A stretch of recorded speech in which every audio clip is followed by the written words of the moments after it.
আজকে মূলত আমরা যে ভিডিও নিয়ে কথা বলবো এটার টাইটেল দেখে অনেকে আমাকে বলবেন যে ভাইয়া আর কত এইসব জিপিইউ নিয়ে ভিডিও বানাবেন, বাট ওয়েট আ মিনিট, এটা কিন্তু দরকার আছে। তো welcome to our anti Nvidia video. তো অ্যান্টি এনভিডিয়া ভিডিও মানে কি, এই ভিডিওতে এনভিডিয়া জিপিইউর কোনো কারবার নাই, বরঞ্চ আমরা মিড রেঞ্জারের ইন্টেল আর্ক A770 ভার্সেস রাডিয়নের যে RX 7600 জিপিইউটা আছে, এই দুইটার মধ্যে একটা মারামারি করে দেবো যে কোনটা বেশি ভ্যালু পার মানি আর ওয়ার্থ ইট পারফরমেন্স প্রোভাইড করতেছে। অনেকে এইসব জিপিইউ অনেক ভিডিও দেখে আসতেছেন, বাট এই দুইটার কোনো ডিরেক্ট কম্পারিজন আমাদের চ্যানেলে নাই।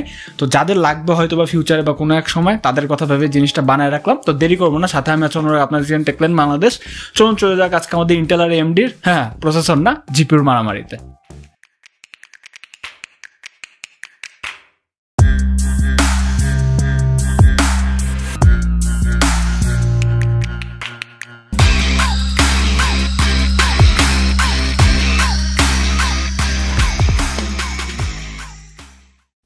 তো প্রথমে আমরা আমাদের ভিডিওতে বেশি দেরি না করে মেন জায়গাটাতে চলে যাব, বাট তার আগে এই দুটা জিপিইউর একটু দামটা জানা কিন্তু জরুরি। দামের ক্ষেত্রে আমাদের ইন্টেল আর্ক A770 এটা গানিরের যে জিপিইউটা এটা হচ্ছে আপনার গানির ফোটন ভার্সন 36,000 টাকা প্রাইস পড়বে, এবং রাডিয়নের এই জিপিইউটা এখন 36,500 টাকার মতো প্রাইস পড়বে। তো এই দুইটার দাম একটু আপনারা মাথায় রাখবেন। এখন একটু আপনাদের সুবিধার্থে আমি এই দুইটার যে স্পেকটা সেটা একটু স্ক্রিনে দিয়ে দিলাম, সেটা আপনারা চাইলে ফ্রিজ করে দেখে নিতে পারেন বা পজ করে দেখে নিতে পারেন। আরেকটা জিনিস, আমাদের স্পেক দেখে কিন্তু মনেই হবে যে 770 একদম মানে বিস্ট একটা জিপিইউ, পুরো হ্যামার্ড করে দিছে। যদি স্পেক বিচার করা হয় তাহলে কিন্তু 7600 দেখে মনে হবে যে 770 ধারে কাজ দিয়েও যায় না, but things are not like that. এটা কিন্তু একটু ডিফারেন্ট, যেটা আমরা পরবর্তীতে বেঞ্চমার্কে দেখবো। এখন আরেকটা জিনিসও জানা জরুরি, সেটা হচ্ছে এই দুইটা জিপিইউকে আমরা কোন স্পেক সিস্টেমে লাগিয়ে হচ্ছে পুরো বেঞ্চমার্কটা করছি। আমরা মূলত ওই যে AMDর AM4 প্ল্যাটফর্মের 5700X 3D যে গেমিং প্রসেসরটা আছে 3D ক্যাশওয়ালা, ওইটার সাথে একটা B550MK গিগাবাইটের মাদারবোর্ড, তারপর team delta 8GB 16GB 3200 মেগাহার্টজের 8GB দুইটা স্টিকের র্যাম, OCPC 500GB SSD আর 550 ওয়াটের হচ্ছে আপনার ফাস্ট প্লেয়ারের পাওয়ার সাপ্লাই। মোটামুটি এই কয়েকটা জিনিস নিয়ে একটা সিস্টেম বিল্ড করে এই দুইটা জিপিইউকে ইমপ্লিমেন্ট করে সমস্ত বেঞ্চমার্ক করি। এবং আমরা এখন বেশি দেরি না করে হচ্ছে আমাদের সিনথেটিক বেঞ্চমার্ক দিয়ে শুরু করবো। আর বেঞ্চমার্ক মেথডেও কিন্তু যেই জিপিইউটা সব থেকে বেশি বেঞ্চমার্ক ওন করবে সেই কিন্তু আজকে উইনার হবে, বিকজ দুইটার দাম কিন্তু একদমই কাছাকাছি, 500 টাকার ডিফারেন্স মাত্র। তো চলুন শুরু করা যাক দে আমাদের সিনথেটিক বেঞ্চমার্কে কি অবস্থা। তো প্রথমে আমরা আমাদের গিগ বেঞ্চের যে সিনথেটিক বেঞ্চমার্ক আছে, যেটা আমাদের ট্র্যাডিশন আর কি, সেটা দিয়ে একটু শুরু করি। OpenCL দিয়ে আমরা শুরু করবো। তো OpenCL-এর বেঞ্চমার্কটা শেষ করার পর দেখলাম যে আমাদের 770 যেখানে প্রায় 1,12,150 মতো স্কোর পুশ করতেছে, 7,600 কিন্তু সেখানে মাত্র 85,535 মতো স্কোর পুশ করতেছে। বাট এখানে ভয় পাওয়ার কোনো বিষয় না, বিকজ AMD ওদের OpenCL API অনেকদিন ধরে R&Dটা বন্ধ করে দিছে, এর জন্য কিন্তু এখানে স্কোরটা কম পুশ হইতেছে, এখানে ওরা কাজ করে না। তারপর ভালকান API যখন আমরা বেঞ্চমার্কটা আবার কমপ্লিট করলাম, সেখানে দেখলাম যে 770 কিন্তু এখানে কিছুটা কম, আবার 82,692 মতো স্কোর পুশ করছে, বাট AMD কিন্তু এখানে 94,675 মতো স্কোর পুশ করছে। Moving on to the 3D mark wild life time spy, এটা একটা 4K হচ্ছে DX12 বেসড বেঞ্চমার্ক। এবার এটা কিন্তু খুব জনপ্রিয় একটা বেঞ্চমার্ক, আপনারা সবাই জানেন যারা আমাদের ভিডিও ফলো করেন। তো টাইম স্পাইটা যখন শেষ করলাম তখন দেখলাম যে ওই যে হার্ডওয়্যার ব্রল এবং যে প্রাওয়েসটা আছে 770, সেটা দিয়ে কিন্তু ঠিকই 13,350 মতো গ্রাফিক্স স্কোর পুশ করছে, বাট 7,600 কিন্তু এখানে কিছুটা কম, 11,066 মতো স্কোর পুশ করছে। সবার লাস্টে যখন আমরা সুপার পজিশন বেঞ্চমার্কে 1080p এক্সট্রিম প্রিসেটের 17টা সিন বেঞ্চমার্ক করে একটা অ্যাকুমুলেটেড রেজাল্ট বের করলাম, তখন দেখলাম যে 770 যেখানে 8,353 মতো স্কোর পুশ করছে, সেখানে কিন্তু আমাদের RX 7600টা 5,418 মতো স্কোর পুশ করছে, অর্থাৎ কিছুটা না, বেশ ভালোই কম আছে। বাট সিনথেটিক বেঞ্চমার্কের ক্ষেত্রে ব্যাপার কি, আর্কের হার্ডওয়্যার এত বেশি হওয়ার কারণে, অর্থাৎ যে স্পেক হেভি হওয়ার কারণে কিন্তু সিনথেটিক বেঞ্চমার্ক অলওয়েজই বেশি আসে, বাট গেমিং বা প্রোডাক্টিভিটি সেগমেন্টে কিন্তু ব্যাপারটা তা হয় না, বিকজ ফার্স্ট জেনারেশনের জিপিইউ। তো সিনথেটিক বেঞ্চমার্কটা আমরা এখানে শেষ করে দিচ্ছি। এখন আমরা যেটা নিয়ে কথাবার্তা বলবো সেটা হচ্ছে গেমিং বেঞ্চমার্ক। তো গেমিং বেঞ্চমার্কের ক্ষেত্রে আমরা যেটা করছি, আমরা সবগুলো গেম যেটা ম্যাক্স প্রিসেট অ্যাভেলেবল, সেটা আলট্রা বা ভেরি হাই যেটাই হোক না কেন, ম্যাক্স প্রিসেটে রেখে খেলছি, এবং প্রতিটা গেমই আমরা রেড ট্রেসিং অফ করে খেলছি। তারপরে হচ্ছে কোনো রকমের আপস্কেলিং মেথড, যথা হচ্ছে XeSS বা FSR, কোনোটাই আমরা ইউজ করি না, যাতে আপনারা একদম যে হার্ডওয়্যার পাওয়ারটা দুইটা জিপিইউর বা অপটিমাইজেশনটা সেটা বুঝতে পারেন। তো আমরা একটু গেমিং বেঞ্চমার্ক দিয়ে শুরু করি যে কী অবস্থা দেখি চলুন। প্রথমে আমরা আমাদের বানরের গেম ব্ল্যাক মিথ ওকং, এই গেমটা হচ্ছে পুরো ভেরি হাই সেটিংসে বেঞ্চমার্ক করি। তো ভেরি হাই সেটিংসে বেঞ্চমার্ক করে দেখি যে আমাদের 770 যেখানে অ্যাভারেজে 27 FPS এবং 1% হতে 23 FPS মতো পুশ করতেছে, 7,600 কিন্তু এখানে বেশি অ্যাভারেজে 29 এবং 1% হতে 27 FPS মতো পুশ করতেছে। তারপর আমরা যখন এনভিডিয়া শ্বশুরবাড়ির গেম সাইবারপাঙ্ক 2077 এটাতে যখন আল্ট্রা প্রিসেটে বেঞ্চমার্ক করি, তখন দেখি যে এখানে কিন্তু আমাদের 770টা অ্যাভারেজে 80 FPS এবং 1% হতে 54 FPS মতো প্রডিউস করতেছে, 7,600 কিন্তু সেখানে অ্যাভারেজে 83 FPS এবং 1% হতে 64 64 FPS এর মতো প্রডিউস করতেছে। নেক্সটে যখন আমরা রিসেন্টলি PS পোর্ট লঞ্চ হওয়া গেম যেটা গড অফ ওয়ার র্যাগনারক এটা বেঞ্চমার্ক করলাম ম্যাক্স প্রিসেটে, তখন দেখলাম যে অ্যাভারেজে কিন্তু আমাদের 770টা 50 এবং 1% মতো 28 FPS এর মতো প্রডিউস করতেছে, সেখানে কিন্তু 7600টা অ্যাভারেজে 66 এবং 1% মতো 40 FPS এর মতো প্রডিউস করতেছে। তারপর আমরা যখন ওয়ারহ্যামার 40K স্পেসম্যান 2 এই গেমটা হচ্ছে আলট্রা প্রিসেটে বেঞ্চমার্ক করলাম, তখন দেখলাম যে আমাদের 770টা যেখানে অ্যাভারেজে 50 FPS এবং 1% মতো 37 FPS এর মতো প্রডিউস করতেছে, সেখানে কিন্তু 7600টা অ্যাভারেজে 66 এবং 1% মতো 50 FPS এর মতো প্রডিউস করতেছে। তারপর আমরা যখন স্টার ওয়ার্স জেডি সার্ভাইভার যে গেমটা আছে সেটা হচ্ছে আমরা বেঞ্চমার্ক করলাম এপিক প্রিসেটে, তখন দেখলাম যে আমাদের 770টা যেখানে অ্যাভারেজে 59 FPS এবং 1% মতো 45 FPS এর মতো প্রডিউস করতেছে, সেখানে কিন্তু 7600টা অ্যাভারেজে 62 FPS এবং 1% মতো 43 FPS এর মতো প্রডিউস করতেছে। তারপর আমরা আরেকটা সিস্টেম ক্রাশিং গেম অ্যালান ওয়েক 2 এটা যখন হাই প্রিসেটে বেঞ্চমার্ক করলাম, তখন দেখলাম যে এটা অ্যাভারেজে আর্ক 770 ক্ষেত্রে 43 FPS এবং 1% মতো মাত্র 7 FPS এর মতো ইনকনসিস্টেন্ট পারফরমেন্স দিছে, সেখানে কিন্তু 7600টা অ্যাভারেজে 52 FPS এবং 1% মতো 20 FPS এর মতো প্রডিউস করতেছিল। তারপর আমরা আরেকটা PS port game Horizon forbidden West এটা হচ্ছে আমরা বেঞ্চমার্কটা কমপ্লিট করলাম, সেখানে কিন্তু আমরা ভেরি হাই প্রিসেট দেখলাম যে 770 যেখানে অ্যাভারেজে 50 FPS এবং 1% মতো 22 FPS এর মতো আউটপুট দিচ্ছে, সেখানে কিন্তু আমাদের 7600টা অ্যাভারেজে 54 FPS এবং 1% মতো 26 FPS এর মতো আউটপুট দিচ্ছে, এখানে কিন্তু গ্যাপ খুব একটা বেশি না। তারপর আবারও আরেকটা PS port game ghost of Tsushima যখন আমরা ভেরি হাই প্রিসেটের বেঞ্চমার্কটা শেষ করলাম, দেখলাম যে 770টা এখানে অ্যাভারেজে 74 FPS এবং 1% মতো 54 FPS দিচ্ছে, সেখানে কিন্তু আমাদের 7600টা অ্যাভারেজে 76 FPS এবং 1% মতো 50 FPS এর মতো দিচ্ছে। আবারও কিন্তু এখানে গ্যাপ খুব একটা বেশি না হওয়ারই কথা, বিকজ দুইটার দাম কিন্তু মোটামুটি খুব কাছাকাছি। তারপর আমরা যখন the last of us part 1 যেটা কিন্তু ইন্টেল আর্কের জন্য একটা নাইটমেয়ার টাইপ গেম ছিল, যখন প্রথম হচ্ছে পিসি পোর্টটা রিলিজ হয়, এখন নানা রকমের প্যাচ তারপর আপডেট দিয়ে মোটামুটি পারফরমেন্সটা ঠিক করছে। তো এটা যখন আমরা আলট্রা পিসিতে বেঞ্চমার্কটা শেষ করি, তখন দেখে যে অ্যাভারেজে আমাদের 770টা যেখানে 50 FPS এবং 1% মতো 18 FPS মতো প্রোভাইড করতেছে মাত্র, সেখানে কিন্তু 7600টা অ্যাভারেজে 59 FPS এবং 1% মতো কিন্তু বেশ ভালোই বেশি 40 FPS এর মতো প্রডিউস করতেছে। সবার লাস্টে আমরা AMD এর ঘরের গেম ফার ক্রাই 6 এটাও বেঞ্চমার্কটা করি।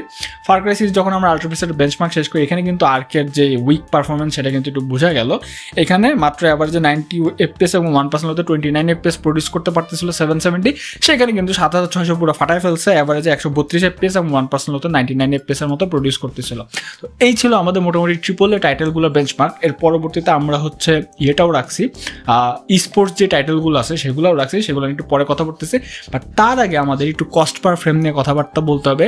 কস্ট পার ফ্রেমে কিন্তু মেইন নির্দেশক যে এই দুইটা জিপি আসলে কেমন করতেছে, দুইটার দাম কাছাকাছি হওয়ার কারণে কিন্তু এটা আপনার জন্য জানা খুবই জরুরি। তো কস্ট পার ফ্রেম নিয়ে চলুন কথাবার্তা বলি। কস্ট পার ফ্রেমের থিওরিটা আমি একটু আবার বলে দিই। কস্ট পার ফ্রেম হচ্ছে এই দুইটা জিপিইউ যদি আপনি নেন, তাহলে প্রতিটা জিপিইউতে এক একটা FPS বের করতে আপনার গড়ে কত টাকা করে খরচ বের হচ্ছে, এটাই হচ্ছে মূলত কস্ট পার ফ্রেমের হিসাব। তো আপনি চিন্তা করলেন যে আমি মার্কেটে গেলাম, মার্কেটে যে হচ্ছে গানিরের ইন্টেল আর্ক A770টা উঠায় নিয়ে আসলো। তো সেই ক্ষেত্রে এই জিপিইউটা আপনাকে ম্যাক্স প্রিসেটে কোনো ধরনের রে ট্রেসিং এবং আপস্কেলিং ছাড়া অ্যাভারেজে 57.3 FPS জেনারেট করে দিবে। বাট তার বদলে তার পিছনে আপনার খরচ করতে হবে এর জন্য 628.27 টাকার মতো। বাট আপনি এবার চিন্তা করলেন যে না, আমি হচ্ছে RX 7600 যেটা সেটা কিনে নিয়ে আসবো বাজার থেকে এবং সিস্টেম ইমপ্লিমেন্ট করব। তাহলে সেই ক্ষেত্রে 7600 জিপিইউটা আপনাকে 68 FPS এর মতো অ্যাভারেজ আউটপুট দিবে, বাট বদলে তার পিছে আপনার খরচ করতে হবে 537.56 টাকার মতো। তাহলে এটা হচ্ছে মোটামুটি অ্যাভারেজের হিসাব। এখন কথা হচ্ছে আমরা যদি একটু কস্ট পার ফ্রেমটা হিসাব করি, একটু আমাদের গাণিতিক হিসাব নিকাশগুলো শেষ করি, তাহলে কি দাঁড়ায়? এটাই দাঁড়ায় যে আপনি যদি 7600টা নেন, তাহলে এই জিপিইউটা আপনাকে হচ্ছে 10.7 FPS এর মতো বেশি দিবে, বাট বদলে আপনার থেকে আবার 90.71 টাকা কমও নিবে। 10.7 FPS বেশি আউটপুট দিচ্ছে, 90.71 টাকা কম নিয়ে এরকম আউটপুট দিচ্ছে। তো এটাকে যদি আমরা একটু পার্সেন্টেজে কনভার্ট করি তাহলে কি দাঁড়ায়? তাহলে এই দাঁড়ায় যে 7600 জিপিইউটা 770-র ওভারে কিন্তু আপনার থেকে 18.67% হচ্ছে FPS আপনাকে বেশি জেনারেট করে দিবে, বাট তার জন্য কিন্তু 15% পার ফ্রেমের পিছিয়ে কম খরচ করতে হবে। তো যেখানে এখানে যেহেতু আপনার দিচ্ছেনও কম আবার পাচ্ছেনও অনেকটাই বেশি, তো কিন্তু ডেফিনেটলি কিন্তু 7600 হচ্ছে ভ্যালু ফর মানির উইনার গেমিংয়ের ক্ষেত্রে। এবং এটা আমি সবসময় বলেই আসি, আমরা যে বিল্ডগুলো করি বা আগেও কিন্তু একটা রাউন্ড অফ ভিডিও করছিলাম, সেখানে কিন্তু বলছে যে গেমিংয়ের ক্ষেত্রে কিন্তু 7600 কিন্তু জুড়ি নেয়। এখানে কিন্তু আর্ক 770-কে অনেকে হচ্ছে ভ্যালু ফর মানি মনে করলেও ব্যাপারটা কিন্তু তা না। আর্ক 750 আর আর্ক 770 এই দুইটা জিপিইউর কিন্তু যে দামের যে তফাৎটা আছে সেই তুলনায় কিন্তু আর্ক 750 হচ্ছে fur more value for money, 770 কিন্তু অত ভালো ভ্যালু ফর মানি প্রোভাইড করতে পারে না। তো এই জিনিসটা একটু আপনারও ক্লিয়ার হয়ে গেল, আমি আপনাদের দেখাই দিলাম। বাট একটা বিষয় কিন্তু এখন আবার কথা বলা জরুরি যে ভাইয়া 7600-তে কিন্তু 8GB VRAM এবং 770-তে কিন্তু 16GB মতো VRAM। তাহলে এই যে ফিয়াসকোটা, এটাও আমি একটু এক্সপ্লেইন করে দিই। তো আমি যখন বেঞ্চমার্ক করলাম 7600 সুপার স্মুথ 8GB VRAM নিয়ে, এটার পাশ কাটা আমি একটু পরে কথাবার্তা বলি, বাট 770 যখন আমি বেঞ্চমার্ক করলাম তখন দেখলাম যে প্রায় সব গেমই কিন্তু 9-10 মানে 10-11 জিবির উপরে ভিরাম কনসিড করছে। স্পেশালি যদি স্টার ওয়ার্স জেডাই সার্ভাইভারটা দেখেন, সেটা কিন্তু 15 জিবি ভিরাম কনজিউম করতেছে। অন্যান্য কিছু গেম দেখলাম 12-13 জিবি করে ভিরাম কনজিউম করতেছে। বাট এইখানে একটা ব্যাপার কি, 770 দিয়ে আপনি গেমিং করতেছেন তখন দেখতেছেন এত বেশি ভিরাম কনজিউম করতেছেন। বাট আপনি যদি 4060 Ti এর যে 16 জিবি ভেরিয়েন্ট আছে ওটা দিয়ে গেমিং করেন, সেই ক্ষেত্রে ওইটা কিন্তু এত বেশি ভিরাম কনজিউম করে না। তাহলে ব্যাপারটা কি? ব্যাপারটা হচ্ছে এই যে আমাদের 770 এটা এখনো বলতে কি ফার্স্ট জেনারেশন জিপি তো ইটস আনঅপটিমাইজড। এটা একটা গেমের ফ্রেম রেন্ডার করতে বা গেমটাকে কন্টিনিউ রাখতে বেশি তার যে রিসোর্স আছে সেটা বেশি খরচ করে, যার কারণে কিন্তু হচ্ছে আপনি দেখবেন যে ভিরামটা কনজিউম বেশি করতেছে। But on the other hand এএমডিতে একদম স্মুথ, মানে একদম যে অপটিমাইজেশনের গুরু হচ্ছে এএমডি আর এনভিডিয়া, তো তাদের কিন্তু ভিরাম কম হলো 8 জিবি হলো আমি কোনো ধরনের হচ্ছে আপনার টেক্সচার লোডিংয়ের সমস্যা দেখি নাই, অন্তত আমি যতটুকু গেমিং করছি দেখি নাই, এতদিন ধরে করতেছি। তারপরে হচ্ছে কোনো রকমের ফ্রেম আটকে যাওয়া বা ফ্রিজ করা এরকম কিচ্ছু নেই। ইট ওয়াজ অলসো সুপার স্মুথ। বরঞ্চ 16 জিবি ভিরাম হলেও কিন্তু 770 FPS আউটপুট যে অনেকটাই কম অনেক জায়গায়, সেটা কিন্তু আপনারা বুঝতেই পারতেছেন। বাট ভিরামের ব্যাপারটা হচ্ছে এক্সট্রা ভিরাম তো একটা ট্যাঙ্কের মতো, হ্যাঁ, এই ট্যাঙ্কে এসে ইনফরমেশন জমা হয়, তারপর ওই চাঙ্কের ইনফরমেশন আপনার ডিসপ্লেতে আসে, তারপর হচ্ছে আরেকটা ইনফরমেশন আসে। 16 জিবি ভিরামগুলো চওড়া হয় বেশি ট্যাঙ্ক, মানে ট্যাঙ্কের ক্যাপাসিটি বেশি ইনফরমেশন রাখতে পারে, যেটা কিন্তু 1440p গেমিংয়ে অনেক কাজে আসে। বাট 1080p গেমিংয়ের ক্ষেত্রে AMD is working just fine. 8 GB VRAM এখনও মোটামুটি ভালোই করতেছে। অবশ্যই রেড ট্রেসিং বা ফ্রেম জেনারেশন অন না করলে, এগুলো অন করলে কিন্তু ভিন্ন কথা। বাট স্ট্যান্ডার্ড একটা আসলে 16 জিবি ভিরাম এখন সব কোম্পানির দেওয়া উচিত, বাট AMD এনভিডিয়া এখনও দিচ্ছে না, আশা করি সামনে দিবে। অ্যান্ড এটা কিন্তু প্রুফও আছে, অপটিমাইজেশন যে কত দূর নিয়ে যায় আমরা কিন্তু অ্যাপেলের ফোনগুলো দেখলে বুঝো। এখানে কিন্তু দেখা যেত 6 জিবি করে র্যাম দিত, বাট তারপর অনেক ভালো হচ্ছে র্যাম ম্যানেজমেন্ট থাকতো। তো এইসব ব্যাপার আছে। এরপর একটা জিনিস নিয়ে একটু কথাবার্তা বলা দরকার, প্রোডাক্টিভিটি বেঞ্চমার্ক আমরা রাখি নেই, বাট তারপর আমি একটা সামারি টেনে দিই, সেটা হচ্ছে 770 প্রোডাক্টিভিটিতে বেটার। কারণ হচ্ছে এটা ব্লেন্ডার পারফরমেন্সটা 3060 থেকে RTX যে 3060 আছে তার থেকে একটু বেটার। আর ভিডিও এডিটিংয়ের ক্ষেত্রে দুটাতেই আপনারা হচ্ছে AV1 এনকোডিং পেয়ে যাবেন, সমস্যা নাই। বাট 16 জিবি ভিরাম হলে সুবিধাটা কি, 4K-তে যদি আপনার একটা হেভি হচ্ছে মনে করেন প্রোফাইল নিয়ে কাজ করেন, একটা টাইমলাইন নিয়ে কাজ করেন আর কি, সেক্ষেত্রে কিন্তু 16 জিবি ভিরাম অবশ্যই একটু হ্যান্ডি আসবে। তো এডিটিংয়ের ক্ষেত্রে এজটা কিন্তু 770-র দিকে যাবে। তো এটা আমি একটু বলে রাখলাম। এখন আরেকটা জিনিস আমরা করছি, আপনারা যেটা চান সেটা হচ্ছে স্পোর্টস গেমিং। আমরা 3টে স্পোর্টস গেমিংয়েরও হচ্ছে মোটামুটি বেঞ্চমার্ক করছি, সেগুলো একটু আপনাদের সাথে শেয়ার করি। তো আমরা সবার প্রথম হচ্ছে স্পোর্টস যে গেমটা সেটা হচ্ছে ভ্যালোরেন্টটা যখন আমরা খেললাম মোটামুটি হাই পিসিতে, তখন দেখলাম যে আমাদের 770 যেখানে অ্যাভারেজে 500 FPS এবং 1% হতে 115 FPS মতো আউটপুট করতেছে, সেখানে কিন্তু আমাদের 7600টা কিছুটা বেশি, অ্যাভারেজে 613 FPS এবং 1% লোতে 255 FPS এর মতো আউটপুট দিচ্ছে। এখানে আরেকটা জিনিস আমি একটু বলে রাখি, যেটা আমি ডিসকাস করতেছিলাম, 1% লো কিন্তু আপনার 1% টাইমে যে অ্যাভারেজ FPS গুলো আছে, লোয়েস্টের FPS আর কি, সেটা কিন্তু ভালো মতো ডিটারমিন করে দেয়, যেটা কিন্তু একটা গ্রাফিক্স কার্ডের যে কনসিস্টেন্স পারফরমেন্সই সেটা কিন্তু হচ্ছে আপনাকে ঠিক মতো দেখায় দেয়, সেটা ঠিক মতো একটা ধারণা দেয়। 770-র ক্ষেত্রে কিন্তু আমরা AAA টাইটেলে 1% লো অনেক ক্ষেত্রে কম দেখছিলাম, যেটা কিন্তু একটা আপনার স্মুথ গেমিং পারফরমেন্সে একটা বাধা হতে পারে। তো ডেফিনেটলি 7600 যে আবারও বসিং করছে 1% লোতেও, এটা একটু আপনাদের মনে করাই দিলাম আর কি। তো তারপর যখন আমরা CS2 কাউন্টার স্ট্রাইক 2 যে গেমটা আছে এটা বেঞ্চমার্ক করলাম, তখন দেখলাম যে আমাদের 770-টা যেখানে 142 FPS এর মতো আউটপুট দিচ্ছে, আমাদের AMD-টা কিছুটা বেশি 155 FPS এর মতো আউটপুট দেয়। এটা কিন্তু মোটামুটি কাছাকাছি, দুইটা জিপিইউ সেমি করছে বলা যায়। তারপর সবার লাস্টে যখন আমরা ফোর্টনাইট যে গেমটা আছে সেটা হচ্ছে একদম মোটামুটি এপিক প্রিসেটে হচ্ছে লুমেন টুমেন অফ করে হচ্ছে বেঞ্চমার্ক করলাম, তখন দেখলাম যে আমাদের আর্ক 770 যেখানে অ্যাভারেজ 40 FPS এবং 1% হতে 22 FPS এর মতো দেয়, সেখানে কিন্তু আমাদের 7600টা অ্যাভারেজে 62 FPS এবং 1% হতে 45 FPS এর মতো আউটপুট দেয়। তো এই ছিল মোটামুটি আমাদের ডাবলে যে গেমগুলো স্পোর্টস গেম আর কি, এগুলোর হচ্ছে একটু বেঞ্চমার্কে ধারণা দিলাম, এগুলো আমরা পরে বাড়াবো। তো কনক্লুশন এখন আসলে দুইটা জিপিইউকে নিয়ে কি বলা যায়, দুইটা জিপিইউকে নিয়ে এটাই বলা যায় যে 7600 যে জিপিইউটা আছে এটা কিন্তু অফকোর্স যারা গেমিং করতে চায় এটার উপরে কোনো জিপিউ নেই। 4060 সাথে এটার একটা কম্পেয়ার করছিলাম, সেখানে কিন্তু কিছু কিছু জায়গায় 4060কেও মাত দিয়ে দেয়, and it's a very good GPU. এমডির যে power house GPU frame gen add হয়েছে। অন্যদিকে 770 আর কি 770 যেটা, এটার কথা একটু বলে দিই। এটাকে অনেকে ভ্যালু ফর মানি বললেও আমি এটাকে ভ্যালু ফর মানি একটা ডিল মনে করি না। বাট এটার যে ছোটো ভাই আছে 750, ওটা কিন্তু করা একটা জিনিস, ওটা কিন্তু 27,000 টাকা আপনাকে মোটামুটি এই লেভেলের পারফরমেন্সই দিয়ে দেবে। আবার কিছু ক্ষেত্রে দেখা যায় যে ভালো হয়তো বা করতে পারে বা ইকুয়াল পারফরমেন্সই করে, খুব একটা গ্যাপ নেই। তো সেই ক্ষেত্রে এই দুইটা জিপির মধ্যে গেমিং কনসিডার করলে আপনার 7600-তে যাওয়া উচিত।